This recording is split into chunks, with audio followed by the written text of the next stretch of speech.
तो ये कथा आपको बताएंगे श्रृंगी ऋषि की। तो इसका नाम श्रृंगवेरपुर कैसे पड़ा ये बताते हैं। सबसे पहले यहाँ पे श्रृंगी ऋषि जो कि त्रेता युग में जिसने यज्ञ किया था किनके लिए, पुत्री एष्टि यज्ञ दशरथ जी के यहाँ, उनकी ये तपोस्थली है जिनके नाम से पड़ा श्रृंगवेरपुर। तो कैसे यहाँ पे रहते थे आइए इस बारे में थोड़ा सा बताते हैं। श्रृंगी ऋषि के बारे में पहले बताएंगे कि कैसे श्रृंगवेरपुर नाम पड़ा, फिर केवट के बारे में बताएंगे। तो श्रृंगवेरपुर नाम अभी आपको जैसे बताया ये श्रृंगी ऋषि के कारण है। श्रृंगी ऋषि कौन थे आप जानते हैं, जो राजा दशरथ थे इनके एक चाइल्डहुड फ्रेंड थे बचपन से। उनका नाम क्या था, राजा रोमपाद। जो राजा रोमपाद दशरथ जी के फ्रेंड थे, मित्र थे। कहाँ के राजा थे, अंग देश। अंग आज के समय में आता है भागलपुर बिहार। और राजा दशरथ जी कहाँ के राजा थे, वैसे पूरे पृथ्वी के राजा थे। और वैसे इनका शासन कहाँ पे रहता था, इनका राज्य अयोध्या में। राजा रोमपाद जी के यहाँ पे अकाल पड़ा हुआ था। ये कथा सुमंत्र जी दशरथ जी को सुना रहे हैं श्रृंगी ऋषि के बारे में, क्योंकि दशरथ जी की भी क्या इच्छा थी, उनकी संतान नहीं थी, तो इसलिए वो भी चाहते थे कि उनकी संतान हो। तो राजा रोमपाद के यहाँ पे अकाल पड़ा था। तो वहां पे अकाल पड़ने के कारण उन्होंने एक बार ब्राह्मणों की सभा बुलाई। तो ब्राह्मणों की सभा बुलाने के बाद उन्होंने कहा कि मेरे ही किसी अपराध के कारण ये भयंकर अपराध पड़ा, ये अकाल पड़ा है मेरे राज्य में, यानी अंग देश में अकाल पड़ा हुआ है। तो उस समय बोलते हैं कि मेरे जो अपराध हुए हैं, राजा रोमपाद कहते हैं हे ब्राह्मणों की सभा बुला के कहा कि आप मुझे कोई उपाय बताएं। क्यों बुलाते थे ब्राह्मणों को, इसलिए ताकि पहले के राजा सलाह लेते थे किनसे, भक्तों से। आजकल का टाइम उल्टा है, आजकल राजा सलाह देता है किनको, ब्राह्मणों को। पहले उल्टा था, पहले ब्राह्मण सलाह देते थे राजा को, अब उल्टा चलता है। अगर सलाह देंगे तो कोई सलाह लेगा भी नहीं। तो ब्राह्मणों ने कहा कि एक उपाय है, अगर आपके राज्य में अकाल पड़ा है भाई, इसको ठीक करने का उपाय क्या। मृगी ऋषि नाम के एक ऋषि हैं, उनके पुत्र हैं जिनका नाम है श्रृंगी ऋषि। श्रृंगी ऋषि, श्रृंगी ऋषि का जन्म हिरण के गर्भ से हुआ था, क्योंकि उनका जन्म हुआ और उनके जन्म से ही हिरण जैसे सींग थे, हिरण के जैसे, इसलिए श्रृंगी ऋषि। अब श्रृंगी ऋषि जो है ये मृगी ऋषि के पुत्र थे।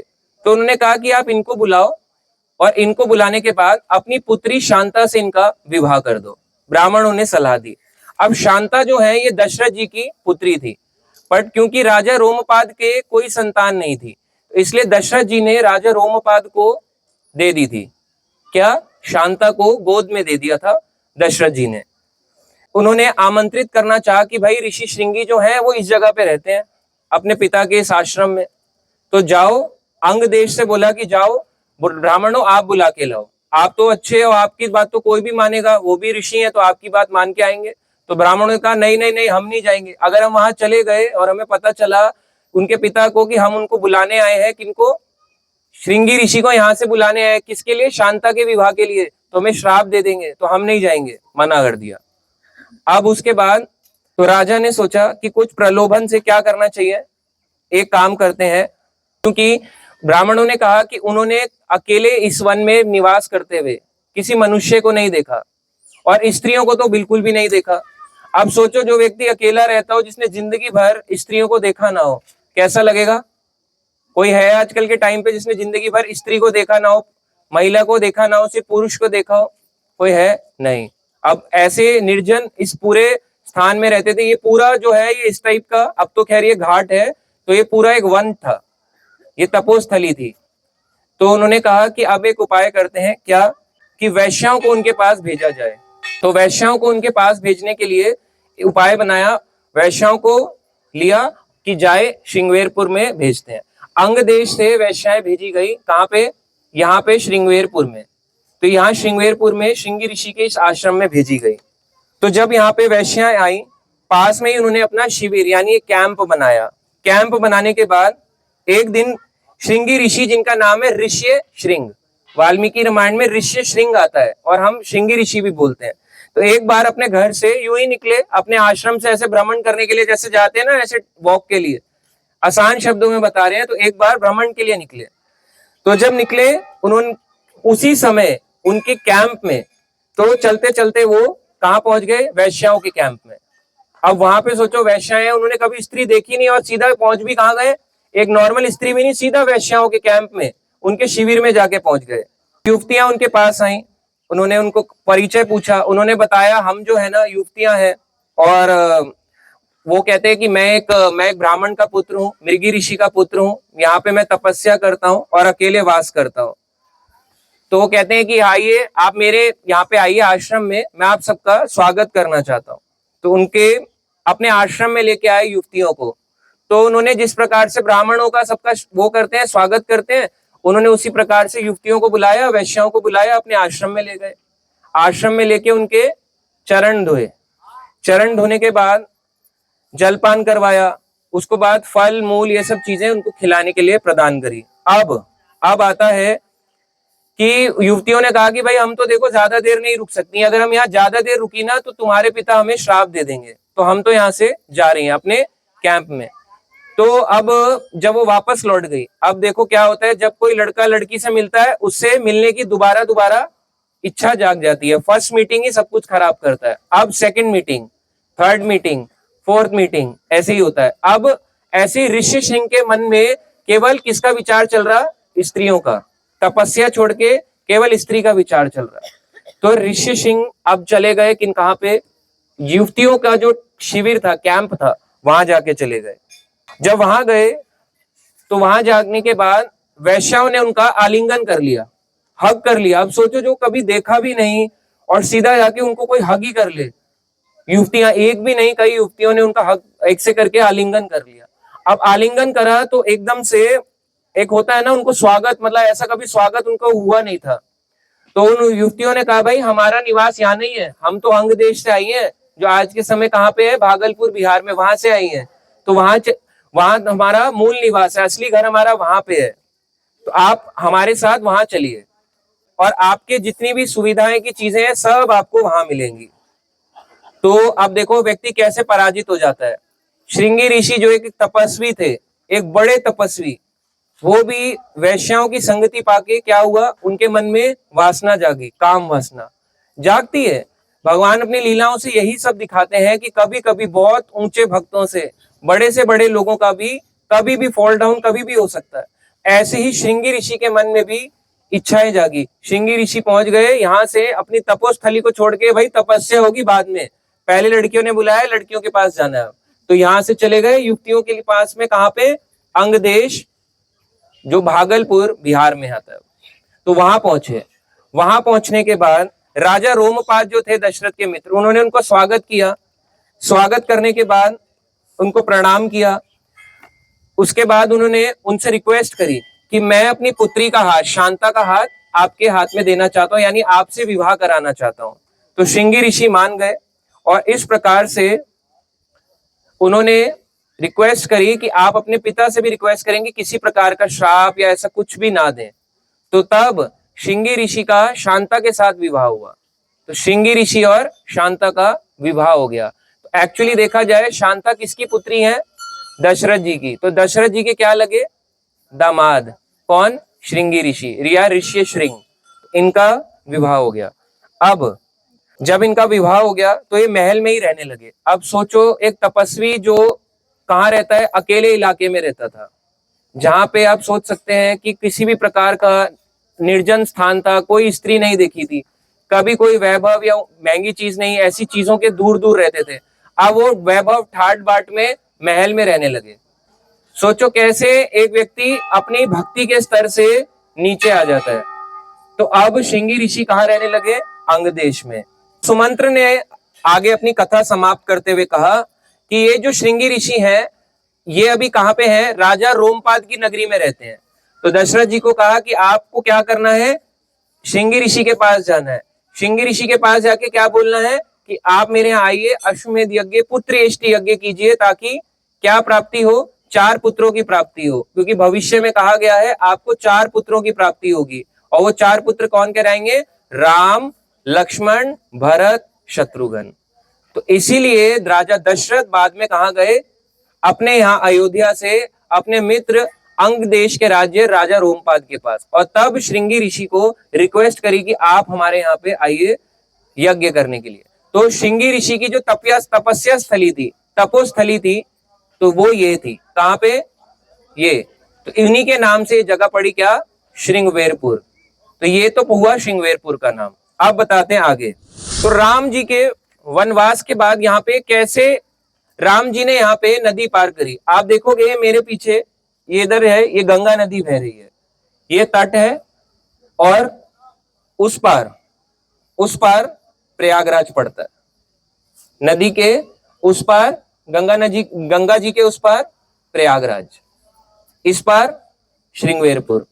तो यहां से अब गंगा नदी पार कैसे हुई ये आपको बताते हैं। राम जी के जब उनको 14 वर्ष का वनवास मिला कि अब 14 साल का वनवास होगा, राम जी ने अपनी जन्मभूमि का त्याग करा, आगे आगे चलने लगे। तो पहले राम जी चल के नहीं आए थे, राम जी किसके साथ थे, रथ पे।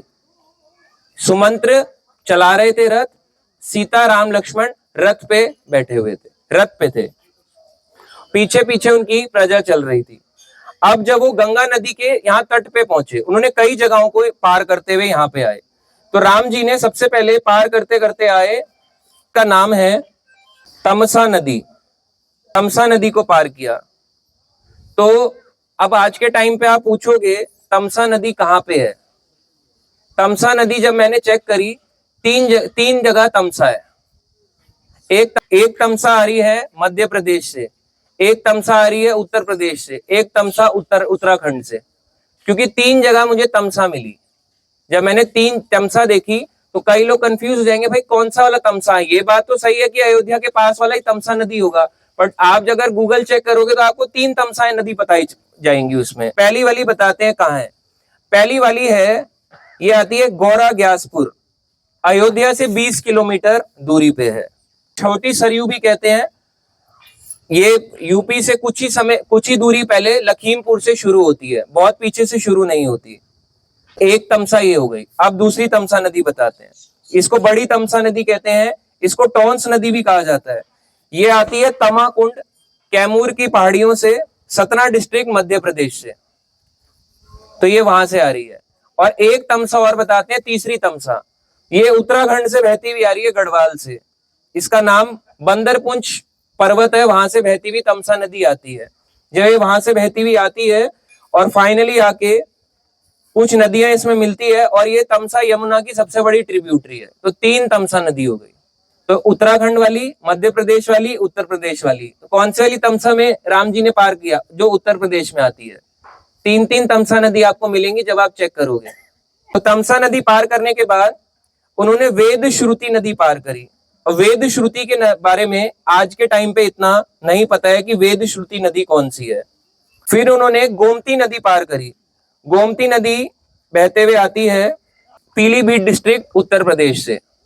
गोमती नदी 960 किलोमीटर की है और गाजीपुर डिस्ट्रिक्ट में मिलती है गंगा में जाके। तो ये गोमती नदी, पहली नदी तमसा, वेद श्रुति, फिर इसके बाद भगवान ने पार करी कौन सी, गोमती नदी।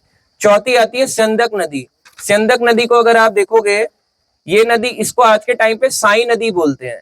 प्रतापगढ़ पड़ता है प्रयागराज के पास में, तो वहां पे साई नदी बहती है, इसको स्यंदक नदी कहते हैं। तो ये हरदोई डिस्ट्रिक्ट से आती है स्यंदक नदी, या जिसको आप साई नदी कहते हैं। तो इन नदियों को पार किया और फाइनली गंगा नदी के पास पहुंचे। तो 5वीं नदी थी ये जहां आए हैं। पता तो होनी चाहिए कितनी नदियां पार करी, कौन कौन सी बताई। तमसा, वेद श्रुति के बारे में आज के समय में इतना पता नहीं है, कहाँ थी, लुप्त हो चुकी है। जो उत्तर प्रदेश में भी तमसा है वो दिखाई नहीं देती। गौरा ग्यासपुर में घाट बना है, पर वो आज के समय में इतना चलती तमसा नदी नहीं है जैसे पहले हुआ करती थी। तो तमसा, वेद श्रुति, फिर तीसरी गोमती, चौथी स्यंदक, जिसको आज के समय साई नदी बोलते हैं, और 5वीं नदी थी गंगा नदी। अब यहां तक राम जी आए थे, नदियां पार करके करके रथ से यहां तक आए थे। अब यहां से उनकी पैदल यात्रा यानी कि स्टार्ट हुई थी। अब यहाँ पे पार करने के लिए जब यहाँ पहुंचे, तो यहाँ पे जो आप देख रहे हो केवट रहता था, निषाद राज का यहाँ पे किला था। तो निषाद राज जो था, आप सब जानते हो, ट्राइबल जो समाज होता है आज के समय में, उनका एक सरदार होता है। ट्राइबल समाज जो होता है उनका सरदार होता है, आजकल के जैसे टाइम में होता है उनका लीडर। तो वैसे गू नामक निषाद था। यहाँ पे उनका किला भी है, बहुत पुराना किला है, त्रेता युग के समय का। और वो त्रेता युग कोई आज का नहीं, कब का, वाल्मीकि रामायण बताते करीब 1.25 से 2 करोड़ साल पुराना किला। आज भी 1.25 से 2 करोड़, इतना साल पुराना किला है। किसका? निषाद राज जी का। तो उनके आज भी चिन्ह दिखाई देते हैं। अब जब राम जी यहाँ पहुंचे, अपने नदी को पार करने के लिए आए, तो उन्होंने कहा कि यहीं पे सुमंत्र जी को रथ रोकने के लिए कहा। तो यहाँ पे पता चला, खबर पहुंची घू नामक निषाद के पास कि राम जी यहाँ पे आए हैं। तो घू ने कहा, अच्छा मेरे प्रभु श्री राम आए हैं तो मुझे खुद जाना चाहिए। अब घू अपने राज्य से निकले राम जी का वेलकम करने के लिए, राम जी को लेने के लिए आए, और राम जी को वेलकम करने के लिए घू यहाँ पे आए, उनको प्रणाम करते हैं भगवान राम को। अब भगवान राम ने उनके लिए कहते हैं कि आप मेरे महल में आके रहिए, आपको वनवासी तो काटना है 14 साल का, मेरे महल में आ जाइए। राम जी ने कहा नहीं, किसी भी प्रकार की मेरे को ऐसी सेवा नहीं लेनी, नहीं तो लोग क्या बोलेंगे कि इसलिए वनवास लिया था। अगर सोचो वनवास ठाट बाट में बिताया जाए, कोई सोचेगा वनवास लिया। और राम जी ने बहुत सारे और भी कार्य करने थे, और भी कई भक्तों को मिलना था, तो राम जी ने और कई लोगों का उद्धार करना था। तो भगवान राम ने सोचा कि भाई यहाँ पे रुकना नहीं है, अब आगे आगे चलना है। तो उन्हें कई वस्तु भी लेके आए, उनके लिए कई उपहार वस्तु लेके आए। तो राम ने कहा कि मैं स्वीकार करता हूं, पर मेरा जो है अभी वनवास रूप में मैं केवल कुश की घास, वृक्ष की छाल, मृग चर्म, बस इन्हीं उपहारों को मैं लूंगा। और क्या खाते थे राम जी? कंदमूल। कंदमूल खाया, कितना टेस्टी होता है। तो ये खाते थे। अब बताओ, भगवान ने ये स्वीकार किया और कुछ भी घू नामक निषाद से स्वीकार नहीं किया। राम ने थोड़ा सा जल पिया और गंगा के सम्मान में उसका उपवास रखा। तो राम जी ने जिस दिन यहाँ पहुंचे थे, राम जी ने उपवास रखा, और हम रख पाएंगे यहाँ पहुंच के? हम इतना ट्रैवल करके आए फिर भी उपवास नहीं रख सकते, पर भगवान राम ने सम्मान के लिए यहाँ पे उपवास रखा। अब रात को पहरा देने के लिए यहाँ पे राम जी और सीता जी के लिए शैया बिछाई गई। यहाँ राम शयन आश्रम करके है, यहाँ पे सीता राम के लिए शैया, घास की शैया वो बिछाई गई उनके विश्राम के लिए, क्योंकि वनवास रूप में ऐसे ही वो सोना चाहते थे, कोई उनको ठाट बाट नहीं चाहिए, तो उस रूप से यहाँ पे सोना चाहते थे। रात भर लक्ष्मण जी पहरा देते। ऐसे ही लक्ष्मण जी केवल यहाँ नहीं, जब राम जी चित्रकूट भी रहते थे, लक्ष्मण जी अपने तीर लेके खड़े रहते। अब कोई बोलेगा राम जी को कौन ही मारने आएगा भाई, जो वो करना दिखा रहे हैं। ये दिखाना चाह रहे हैं कि भगवान की सेवा केवल जगह में नहीं होती, सोते हुए में भी सेवा होती है, सोने के बाद भी सेवा होती है। जब मंदिर बंद हो जाता है, मंदिर बंद होने के बाद ऐसे भी व्यक्ति होते हैं जो उसके बाहर खड़े होके पूरे दिन रात उसको देखते रहते हैं। तो वो क्या सेवा नहीं है? तो ये गुप्त सेवाएं हैं जो लोगों को दिखती नहीं है। रात के 9 बजे से लेके आमतौर पे सुबह 4 या 5 बजे तक 7 से 8 घंटे मंदिर बंद रहता है, दिन में भी 3-4 घंटे बंद रहता है।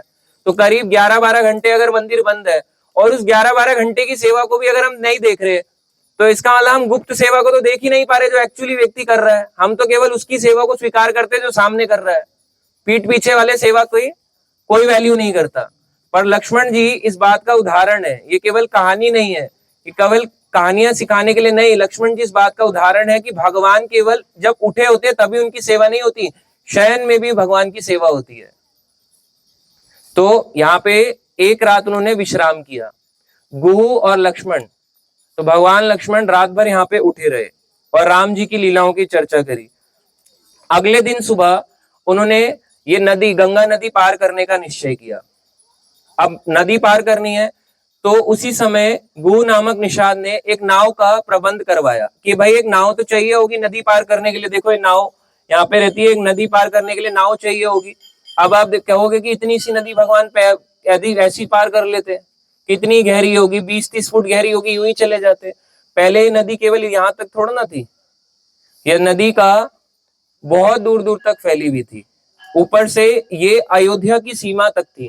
ये जो प्लेस यहाँ तक सुमंत्र जी का जहां तक रथ आया ना, ये अयोध्या की सीमा तक आता था, मतलब यहाँ तक भी अयोध्या कहलाता था। और अभी क्या बोलते हैं? श्रृंगवेरपुर। अब तो श्रृंगवेरपुर बोलते हैं, श्रृंगवेरपुर धाम। पहले भी श्रृंगवेरपुर ही था, बट अयोध्या की सीमा यहाँ तक लगती थी। दशरथ जी पूरे पृथ्वी के राजा थे, पर उनका राज्य की सीमा यहाँ तक थी। वाल्मीकि रामायण कहते हैं यहाँ तक उनकी राज्य की सीमा थी, मतलब यहाँ तक था राज्य, अयोध्या यहाँ तक कहलाता था। तो ये भी धाम है, इसको ये मत सोचना कि ये धाम नहीं है, ये धाम है। भगवान के राज्य की सीमा अगर यहाँ तक लग रही है, बॉर्डर है, तो ये भी तो धाम हुआ। अब केवट को बुलाया गया कि एक नदी पार करवानी है।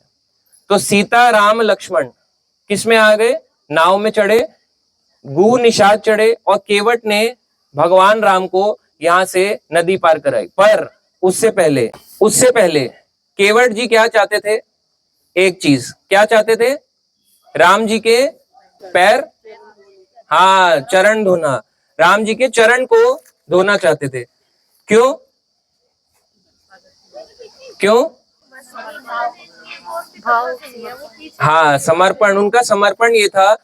देखो एक चीज होती है, हर कोई ना, एक बार एक छोटी सी चीज बताता हूं। जब भगवान कृष्ण थे, लड़ाई चल रही थी महाभारत की, तो महाभारत की लड़ाई में मांगने आए कि भाई किसके पास होगी नारायणी सेना, ठीक है। तो अब जो हो गए उनको तो मिल गई, किसको, उन्होंने बोला मैं तो निहत्ता रहूंगा। अर्जुन ने क्या स्वीकारा, भगवान को, और उसने क्या स्वीकारा, दुर्योधन ने नारायणी सेना की। भाई निहत्ते कृष्ण का क्या करूंगा, ग्वाला है तो, निहत्ता किसी काम का नहीं है।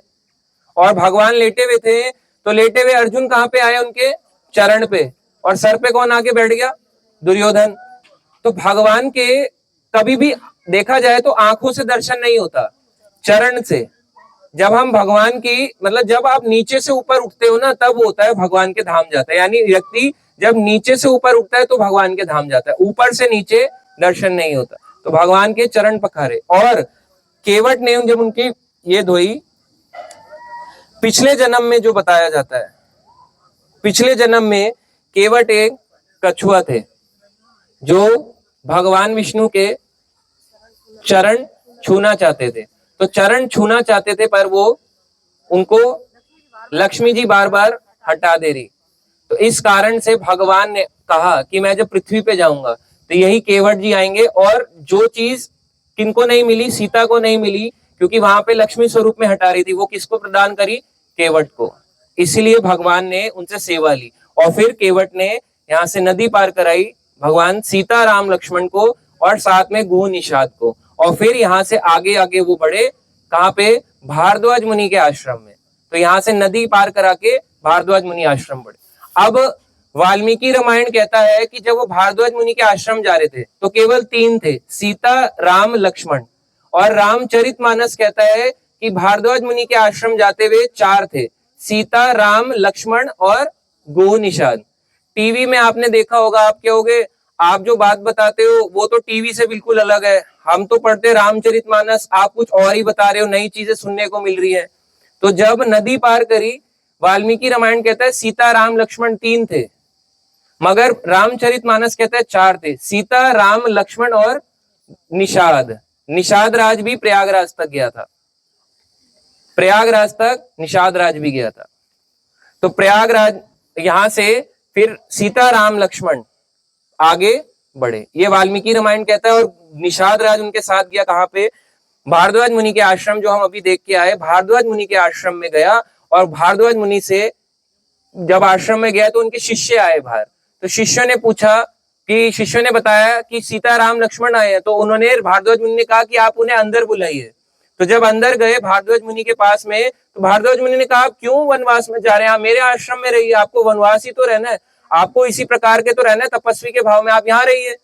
तो उन्होंने कहा नहीं, ये अयोध्या की सीमा से बहुत पास है, दोबारा से अयोध्यावासी सारे पीछा करने आ जाएंगे, तो आप मुझे कोई ऐसा निर्जन स्थान बताइए जहां कोई पहुंच ना पाए। जबकि पहुंच तो अयोध्यावासी वहां भी गए थे। फिर भी तो भारद्वाज मुनि ने उनको कहा कि अब आप आगे यहाँ से 60 मील की दूरी पे जाइए, 60 मील की दूरी पे है चित्रकूट, चित्रकूट में जाइए, वहां जाके निवास कीजिए। तो भारद्वाज मुनि के कहने पे वो वहां गए, और उन्हें कहा बीच में जब आप यमुना नदी पार करोगे तो यमुना नदी पार करके आपको एक शाम नाम का वट वृक्ष मिलेगा। तो आज के समय में उस शाम नाम के वट वृक्ष को पहले से ही हमेशा से अक्षय वट कहा जाता है, उसका शाम नाम भी है। तो आपने देखा होगा किले के बाहर ऐसे करके उसके पत्ते भी आ रहे थे, त्रिवेणी संगम से यमुना की तरफ उसके पत्ते आ रहे थे। अब आप क्या हो गए, यमुना नदी तो उसके पार है, जबकि देखा जाए तो यमुना इधर होनी चाहिए, मतलब नदी के बाद होना चाहिए वट वृक्ष, पेड़ होना चाहिए। अब पेड़ पहले है और यमुना बाद में है। समय के साथ इतना चेंज क्यों आ जाता है? जैसे आप देखते हो कई जगहों पे नदियां थी, तमसा नदी आज के सामने आप जाओगे, गौरा ग्यासपुर जाओगे, तमसा नदी आप कहोगे अरे हमने तो सुनी थी तमसा नदी पार करी थी, क्या है ये तो तमसा नदी तो सूख गई है, कुछ है ही नहीं, पानी का फ्लो ही नहीं है इनमें। अभी आप देखो ये गंगा जी है, अब यहाँ पे क्या तेज बह रही है गंगा जी? अगर आप यही आप हरिद्वार जाके देखो तो तेज बहते हुए जाती है, यहाँ पे आवाज नहीं है, शांत रूप में। तेज आवाज आ रही है क्या गंगा जी की? तो क्या इसका मतलब पहले था नहीं? ऐसे ही समय के साथ में अभी युग कौन सा चल रहा है? कलयुग। यहाँ पे सब चीजें खराब होती हैं कलयुग के साथ साथ, और फिर निर्माण कार्यों के साथ साथ नदियों की दिशाएं भी बदल दी जाती हैं। जब निर्माण होते हैं, डैम प्रोजेक्ट बनाते हैं, कई तरह की चीजें होती हैं, तो उनकी वो बदल जाती है, डायरेक्शन बदल जाती है। तो जो वृक्ष पहले नदी पार करके आता था, अब वो वृक्ष पहले ही आ गया। तो भारद्वाज मुनि के आश्रम में एक रात रहने के बाद फिर आगे बढ़े, कहां पे? ये वाल्मीकि रामायण के हिसाब से बता रहा हूं। फिर वो आगे बढ़े नदी के किनारे, यमुना नदी पार कट के वट वृक्ष के नीचे उन्होंने एक रात गुजारी, फिर वहां से आगे बढ़े चित्रकूट को। अब वो पहले ही वट वृक्ष आ जाता है देखने को, जिसको अक्षय वट कहते हैं। तो ये भगवान राम ऐसे ऐसे अपने वनवास को आगे चित्रकूट की ओर बढ़े। फिर आप जानते हो पूरा उनकी वनवास की बहुत लंबी उनकी यात्रा रही। तो ये भगवान राम का धाम है, तो ये अयोध्या की सीमा तक लगता है। ये श्रृंगी ऋषि की तपोस्थली, इसलिए नाम पड़ा श्रृंगवेरपुर। और उन्हीं श्रृंगी ऋषि ने दशरथ जी के यहाँ पे पुत्रेष्टि यज्ञ किया, और 4 पुत्र हुए, सीता, राम लक्ष्मण भरत शत्रुघ्न। और यहीं पे वनवास के टाइम पे केवट जी ने गंगा नदी को पार करवाया। तो इसलिए ये धाम है, तो कोई ये साधारण जगह नहीं है। भगवान का धाम ऐसा होता है, जब प्रलय भी आता है, आप देखोगे प्रलय आया, ये सब खत्म हो जाएगा, आसपास जितना भी नष्ट हो जाएगा। बट यहाँ पे कुछ ऐसी लीलाएं होती हैं जो हमें आंखों से दिखती नहीं है, आंखों से दिखती नहीं है। क्या मैं आपके अंदर की जीवात्मा को देख पा रहा हूँ? आपके हार्ट के अंदर आप कैसे दिखते हो, आत्मा कैसी दिखती है? नहीं देख पा रहा, तो हम नहीं देख पाते। क्या हम चींटी के अंदर देख पाते? आप भगवान का वास या आत्मा का वास नहीं देख पाते। किसी जानवर के अंदर देख पाते? नहीं। तो वैसे ही इस धाम के अंदर ऐसी लीलाएं आज भी चल रही हैं कि कल को नष्ट भी हो जाए, सब कुछ प्रलय आने के बाद खत्म भी हो जाए, फिर भी यहाँ पे निरंतर भगवान की हमेशा लीलाएं चलती रहती हैं। तो ये था श्रृंगवेरपुर के बारे में। श्रृंगवेरपुर धाम की जय। श्री श्री सीताराम लक्ष्मण हनुमान की जय।